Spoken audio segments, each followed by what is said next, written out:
Listen to me carefully. Your brain is a powerful machine, but if you don't take control of it, it will control you. It doesn't care about your goals. It cares about comfort, safety, the path of least resistance. It'll tell you to hit snooze, skip the gym, delay your dreams, and if you listen, even once, you start training it to betray you.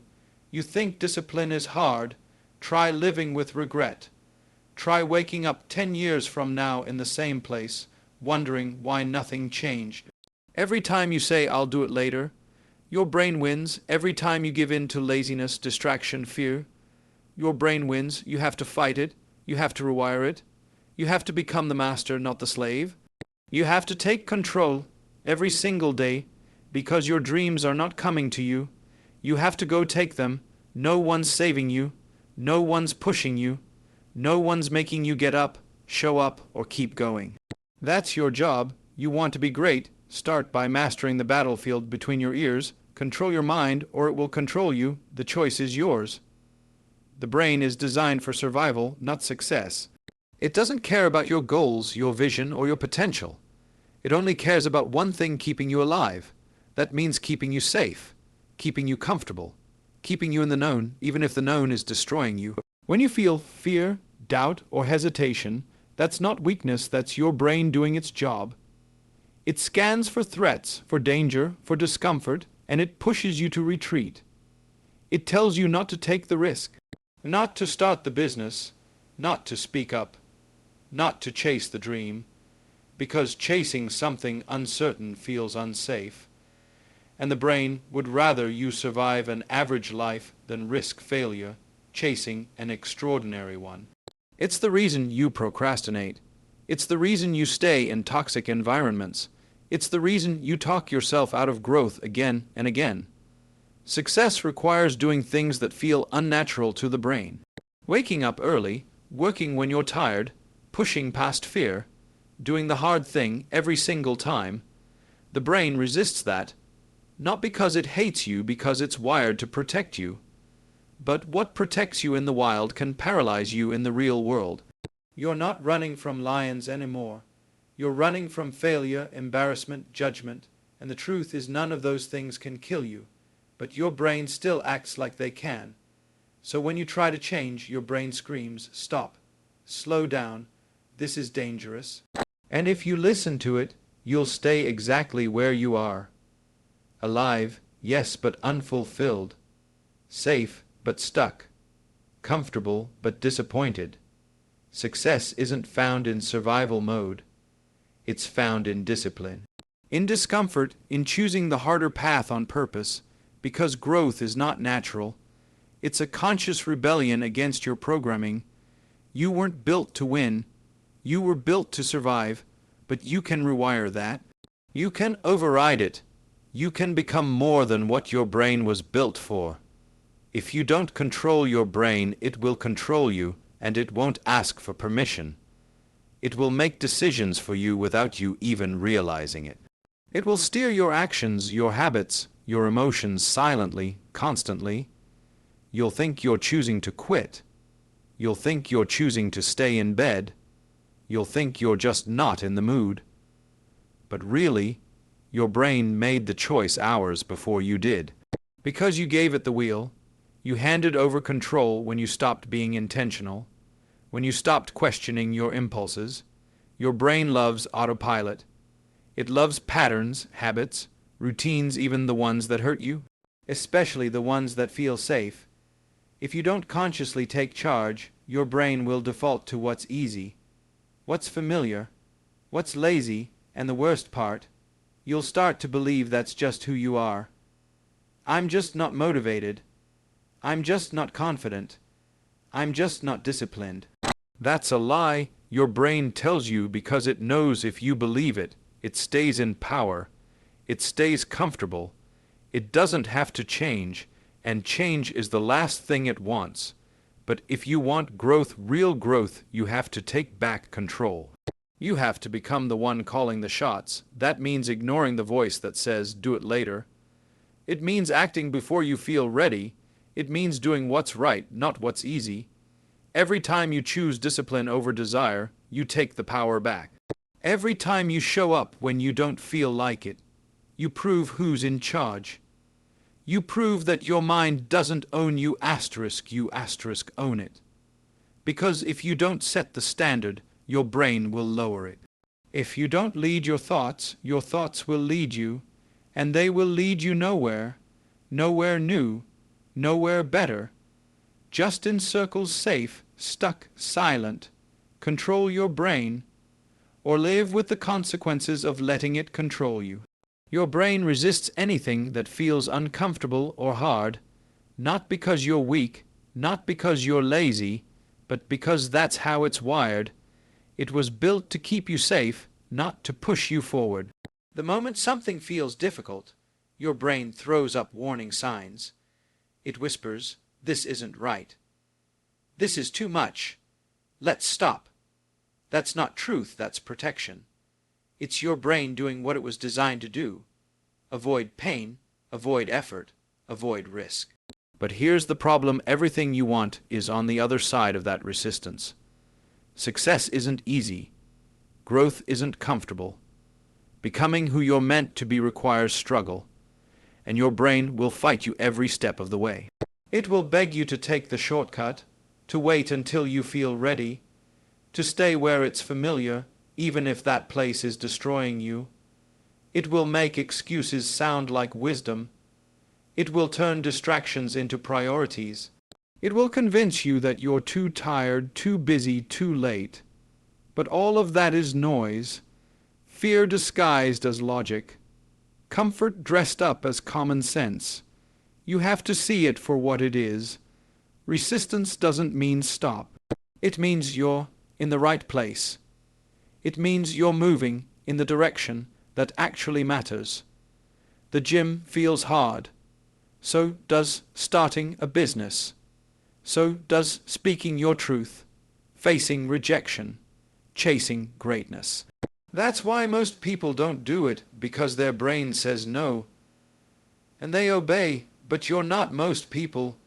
You don't want easy. You want purpose. You want growth. You want to look in the mirror and respect who's staring back. So you have to do what's hard. You have to lean into the discomfort. Train your mind to stop running when things get tough, because that's the only way it gets stronger. The brain is like a muscle. You can stretch it, discipline it, force it to serve you instead of scare you, but only if you stop listening to its lies, only if you stop retreating every time it resists. Everything great begins where your brain starts saying, "This is too much." Discipline begins with ignoring the brain's excuses. Not silencing them completely, just not obeying them, because they're always going to show up. Every single day, your brain will say, "You're tired. You've worked hard enough. You deserve a break." And sometimes that's true. But most of the time, it's just avoidance in disguise. Your brain looks for ways to escape effort. It builds logical, sounding reasons to quit, delay, or take the easy way out. And if you're not paying attention, you'll believe every word. Discipline is the moment you hear that voice and you move anyway. It's when your brain says skip it, and you say do it. It's when you don't negotiate with laziness, you just show up, you do the work. You honor your commitment, not your feelings, because feelings lie. They change with the weather, with your sleep, with your mood. But discipline, that's built on action. It's not emotional. It's not reactive. It's a decision made daily, and it gets stronger every time you choose it over comfort. Every time you ignore the voice that says, "Not today," and replace it with, "Yes, now." Your brain will throw every excuse it can at you. You don't have time. You're not ready. This won't work. Discipline answers with action. It doesn't argue. It doesn't explain. It just moves. The more you act without overthinking, the less power those excuses have. They don't disappear, but they shrink because they no longer win. Discipline is training your mind to serve your mission, not sabotage it. And that starts with ignoring every shortcut, every temptation, every lie dressed up as logic. It starts with keeping your word to yourself, even when no one's watching, even when it's inconvenient, especially then, because discipline doesn't show up when things are easy. It shows up when everything in you wants to quit. That's the moment it's built, not in comfort, but in resistance, not in motivation, but in movement. Discipline is choosing the path your brain tries to talk you out of and walking it anyway. If you delay action, you delay your future. Every time you say later, you push your dreams further away. Every time you say not now, you lose a piece of momentum. The clock doesn't pause just because you do. Time keeps moving. Opportunities keep passing. And life keeps going with or without your participation. You can't grow into your future by waiting for the perfect moment. There is no perfect moment. There's only now, right now, this second, and every time you hesitate, you build the habit of hesitation. It gets easier to put things off, easier to avoid the hard stuff, easier to settle for what's easy instead of what's necessary. You don't just delay action, you delay becoming who you're supposed to be. You delay the lessons. You delay the results. You delay the confidence that comes from showing up. The world doesn't reward potential. It rewards execution. You can have all the ideas, all the talent, all the ambition, but if you're not acting, you're not growing. You're just planning a life you're too afraid to live. And plans without action are just excuses with better branding. You tell yourself you'll start next week, next month, next year. But the truth is, if you don't start now, you probably won't start later either. Because later becomes never, and never becomes regret. You can't build a future by standing still. You have to move, you have to push. You have to do something today that your future self will thank you for. Even if it's small, even if it's messy, even if you're scared, because forward is forward and movement beats perfection every time. The future you want isn't waiting.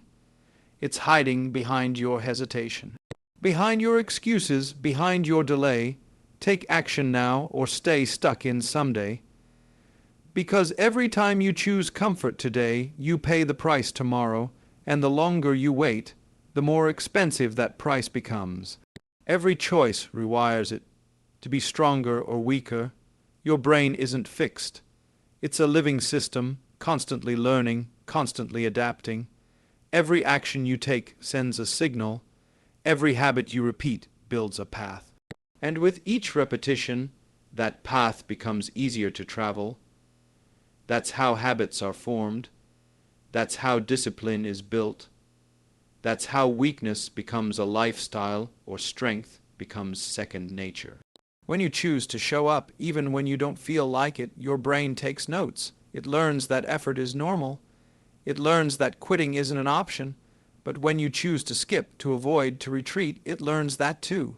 It learns that excuses work, that comfort wins, that pressure means stop. Every time you make a choice, you're not just deciding for the moment, you're teaching your brain what to expect. You're training it. You're shaping your identity through action, not words, not intentions, action, and that action adds up. You're either reinforcing power or reinforcing weakness. You're either building a mind that pushes through or a mind that backs down. There's no pause button in the brain. You're always moving in a direction. Every time you face resistance and lean in, the wiring shifts. It gets easier to face it again tomorrow. That's how you build grit. That's how you build trust with yourself, but it works both ways. When you give in to distractions, it gets easier to do it again. When you break your promises to yourself, your mind stops believing you. It stops expecting discipline. It starts expecting the exit. That's the cost of every small decision. It feels like nothing, but it's everything. Because your brain doesn't care what you say, it cares what you do. And what you do consistently becomes who you are. Choose strength, you get stronger. Choose weakness, you get weaker. Not in one day, but in every day. It's not about being perfect. It's about making better choices more often. Because your brain is listening, and it's becoming whatever you teach it to be. You have to become the master of your mind, not its servant, not its victim, because your mind is powerful, but without direction, it's dangerous. It will lead you in circles. It will sabotage your goals while convincing you it's keeping you safe. It will magnify fear, amplify doubt, and cling to comfort, if you let it. But you weren't born to be controlled by thoughts you didn't choose. You were born to rise above them, to take ownership, to stand at the gate of your own mind and decide what stays and what gets thrown out. You don't have to believe every thought that enters your head. You don't have to obey every fear that rises in your chest. Mastery means observing the noise and choosing your response. It means taking a breath when your emotions want to explode. It means pushing forward when your mind screams stop. You don't become the master by waiting for silence. You become the master by moving through the chaos, by choosing your focus, by creating your habits, by disciplining your attention in a world that profits off distraction. It's not easy. It takes work. It takes awareness. It takes holding yourself to a higher standard, even when no one's watching, because the real battles are fought in private, and they're won when you refuse to be ruled by fear, laziness, or excuses. Mastery is doing the right thing when your mind wants to run. It's speaking life to yourself when negativity shows up uninvited. It's remembering who you are when the noise tries to make you forget. You are not your thoughts. You are the thinker. You are not your feelings. You are the one who decides what to do with them. Your mind is a tool, a weapon, a force, but only if you're in control. Because when you lead it, it becomes a superpower. But when you follow it, it becomes a prison. You can't build your future with a mind that's stuck in the past.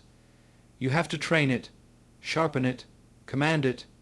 You have to become the master, or you'll always be a slave to your own potential. No one is coming to save you. No one's showing up at your door with a perfect plan. No one's going to hand you discipline. No one's going to give you confidence. No one's going to fix your habits, your mindset, or your situation for you. That's your job. It always has been.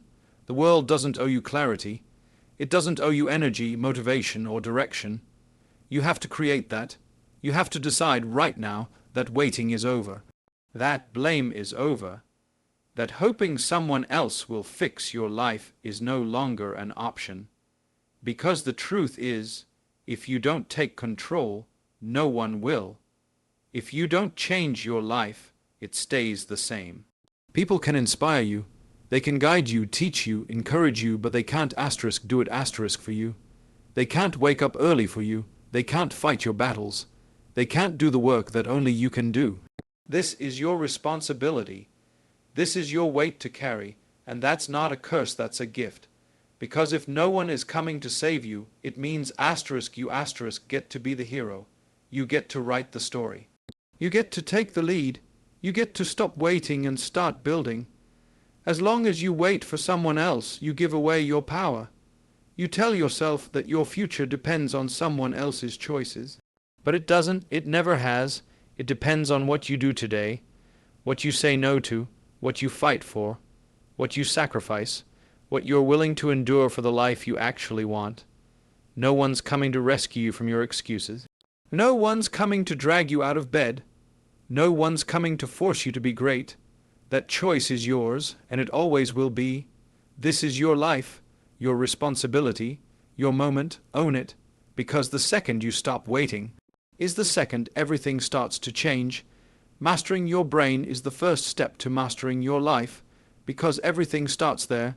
Your habits, your beliefs, your actions, your limits, they all begin with thought. If your mind is out of control, your life will be too. You'll chase distractions, you'll avoid responsibility, you'll react instead of choosing, and you'll wonder why nothing changes. But when you take control of your mind, everything else begins to shift. You start showing up with purpose. You stop waiting for motivation and start acting with discipline. You stop running from fear and start moving through it. You realize that your circumstances don't shape your future, your mindset does. Mastering your brain doesn't mean silencing every negative thought. It means learning how to respond to it. It means not believing everything you feel, not obeying every excuse, not giving power to the same patterns that have held you back for years. It's choosing focus when your brain wants to scroll. It's choosing effort when your brain wants to quit. It's choosing the long-term win over the short-term comfort. Your brain is powerful, but it's programmable. And you're the programmer. Every time you push through resistance, you're rewriting your code. Every time you take action despite doubt, you're building strength. And that strength doesn't stay in your head, it shows up in your results. In your body, in your relationships, in your goals. A strong mind builds a strong life. It doesn't happen overnight. It happens choice by choice, thought by thought, one hard decision at a time. This is where change begins, not in your environment, not in your schedule, but in your mind. Because once you master that, nothing outside of you can stop you. Stress doesn't break you. Failure doesn't define you. Setbacks don't control you. You become unshakable because the war is mental. And when you win it in your head, you win it everywhere else. Master your brain or stay mastered by it. That's the difference between living by design and living by default. The battlefield is mental and the war is daily. It's not once a year. It's not once a month. It's every morning your alarm goes off. Every moment your mind whispers, just 5 more minutes. Every time you face resistance and you have to choose between action or escape. The war is between who you are and who you could be. Between comfort and purpose, between fear and movement, and it never stops. You don't win once and get to coast. You win today, and then you fight again tomorrow, because your brain doesn't take days off. It will always push you toward what's easy, what's familiar, what requires the least from you. That's the battle, not against the world, not against your past, but against the part of you that wants to stay the same. The part that loves comfort more than growth, the part that's terrified of change, and if you don't fight that part, it wins. Not in one big moment, but in 1,000 little ones. The skipped workout, the undone task, the excuse you believed instead of the goal you committed to. The war is in those seconds, those quiet, invisible battles that no one else sees. And winning them is what builds the life you want. You can't fight mentally once in a while and expect to be strong. You have to train for it. Discipline your focus. Guard your thoughts. Feed your mind the truth, not just what's comfortable. Because lies come easy when you're tired. When you're overwhelmed, when no one's watching. But that's when the fight matters most. When it's just you and your choices, no spotlight. No crowd, just discipline, just grit. Just the decision to rise again. You want to win in life, you have to win in your head. You want peace on the outside, you need strength on the inside. The battlefield is mental, and the war doesn't wait. It starts every time your feet hit the floor. And the question is the same each day. Will you fight, or will you fold?